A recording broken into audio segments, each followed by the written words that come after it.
గత వీడియోలో కంఠం నుండి కటిభాగం వరకు ఉన్న నామాల యొక్క అర్థాలను చూశాం కదా.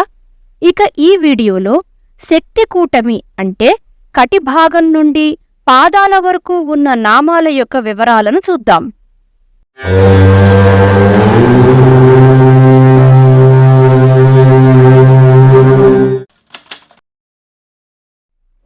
శక్తి కూటమి అంటే పంచదశి మంత్రం యొక్క 3వ భాగం. కటిభాగం నుండి పాదాల వరకు ఉన్న నామాలలో గురుపాదుకా మంత్రాలు దాగి ఉన్నాయి. ఇవి శ్రీవిద్య ఉపాసనలో ఉన్న గురువు ద్వారా శిష్యుడికి ఉపదేశించబడతాయి. ఇవి రహస్య మంత్రాలు. శ్రీ లలితా సహస్రనామంలోని 39వ నామమైన కామేశజ్ఞాత సౌభాగ్య మార్దువోరు ద్వయాన్విత అంటే ఏమిటో చూద్దాం. అమ్మవారి ఊరువులు మృదువుగాను, అందంగాను, మెత్తగాను మరియు మంగళకరంగానూ ఉంటాయిట. వాటి గురించి శ్రీ కామేశ్వరుడికి మాత్రమే తెలుస్తుందిట. లావణ్యమును మెత్తదనమును కలిపి మార్ధవము అని అంటారు. ఇక్కడ అమ్మవారు కామేశ్వరుడి ఒడిలో కూర్చుంది అని అర్థం. సాధారణంగా గురువు శివస్వరూపం అయి ఉంటాడు కాబట్టి గురువు ద్వారా సౌభాగ్యకరమైన గురుపాదుకా మంత్రములు తెలుసుకోవాలని ఇక్కడ చెప్పబడుతోంది. ఎడమ ఊరు సృష్టిలోని చతుర్వర్ణముల్లోని వేదాలను సూచిస్తుంది.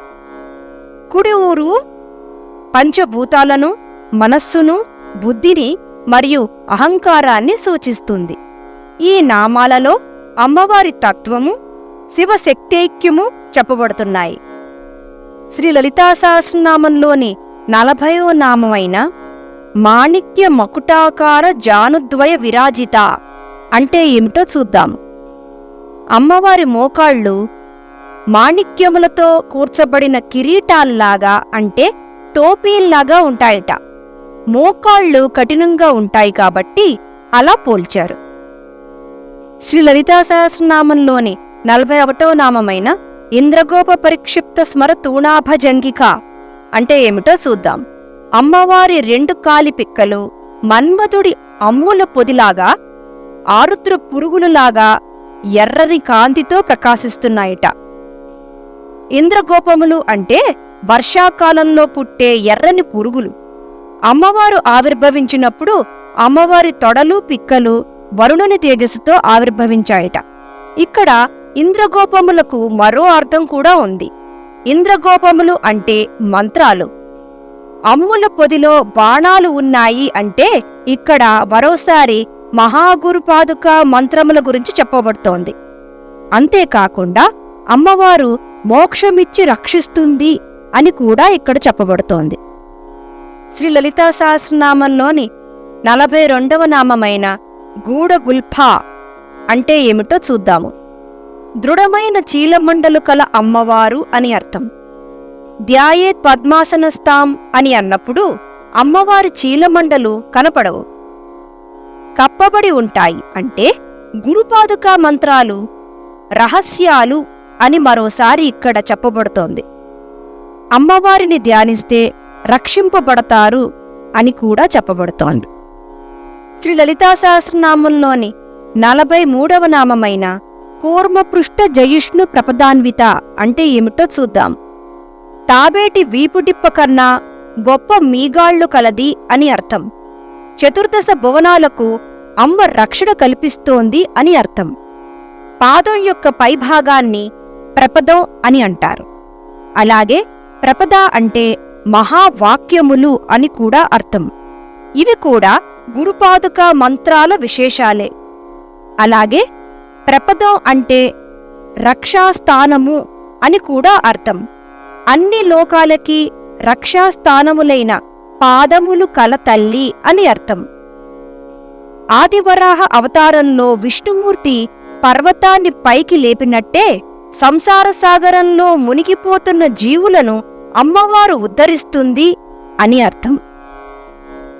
శ్రీ లలితా సహస్రనామంలోని 44వ నామమైన నఖదీజితి సంచన్న నమజ్జన తమోగుణ అంటే ఏమిటో చూద్దాం. అమ్మవారికి పాదాభివందనం చేసిన వారికి అమ్మవారు కాలి గోళ్ల యొక్క కాంతుల చేత అజ్ఞానం నశిస్తుంది.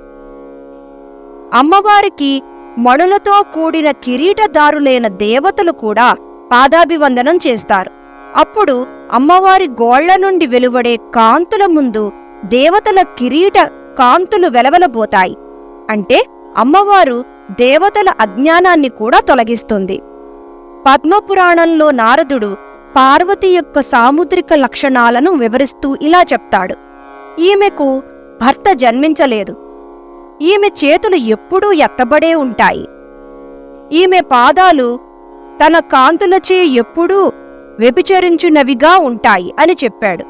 ఆ మాటలు విని అపార్థం చేసుకున్న హిమవంతుడు దుఃఖిస్తాడు. అప్పుడు నారదుడు ఇలా చెప్తాడు: ఈమె భర్త జన్మించలేదు అంటే అర్థం ఈమె భర్త జనన మరణాలకు అతీతుడు. శివుడికి జనన మరణాలు లేవు కదా. ఆ విషయమే నారదుడు చెప్పాడు. అలాగే ఈమె చేతులు ఎప్పుడూ పైకే ఉంటాయి అంటే ఈమె ఎప్పుడూ ఇచ్చే స్థితిలోనే కాని తీసుకునే స్థితిలో ఉండదు అని అర్థం. అలాగే తన కాంతులచే పాదాలు వ్యభిచరిస్తాయి అంటే స్వచ్ఛమైన గోళ్లతో ప్రకాశించే దేవి పాదాలు పద్మాల్లాగా ఉంటాయి. ఈ కాంతులే చరాచర జగత్తుకు ఆధారం. అగ్నికిరణాలు 108, సూర్యకిరణాలు 116, చంద్రుడి కిరణాలు 136, కలిపి 360. ఇవన్నీ మహావాక్య సూచకాలు, మంత్ర విశేషాలు.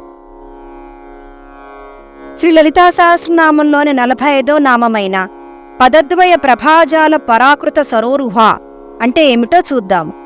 అమ్మవారి 2 పాదాల కాంతి ముందు పద్మాలు కూడా వెలవెలబోతున్నాయట.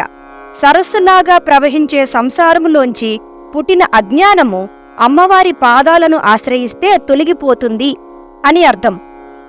360 కిరణాలు సాధకుని బ్రహ్మరంధ్రం దగ్గర దర్శనమిస్తాయి. నిద్రాణములో ఉన్న కుండలినిని జాగృతం చేస్తే అది 3 గ్రంథులను ఛేదించుకుని సహస్రార పద్మానికి చేరుతుంది. అక్కడ నుండి ప్రసరించే అమృతవర్షిణి 72,000 సాధకుని నాడీ మండలాన్ని తడుపుతుంది. సుధాసారాభివర్షిణి అని అర్థం. గురుపాదుకా మంత్రాలు అజ్ఞానాన్ని తొలగిస్తాయి అని అర్థం.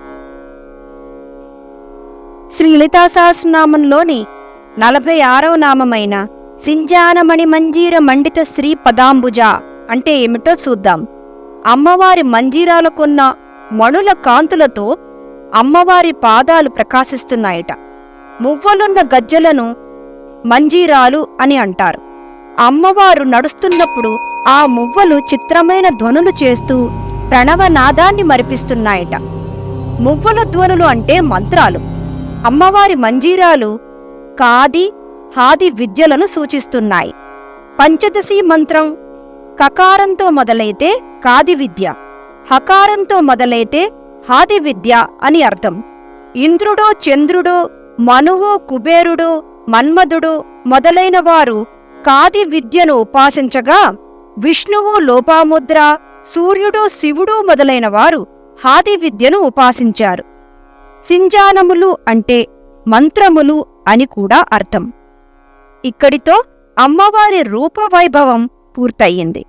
వచ్చే వారం శ్రీ లలితా సహస్రనామంలోని మరిన్ని విశేషాలు చూద్దాం. చూశారు కదండి ఈరోజు వీడియో.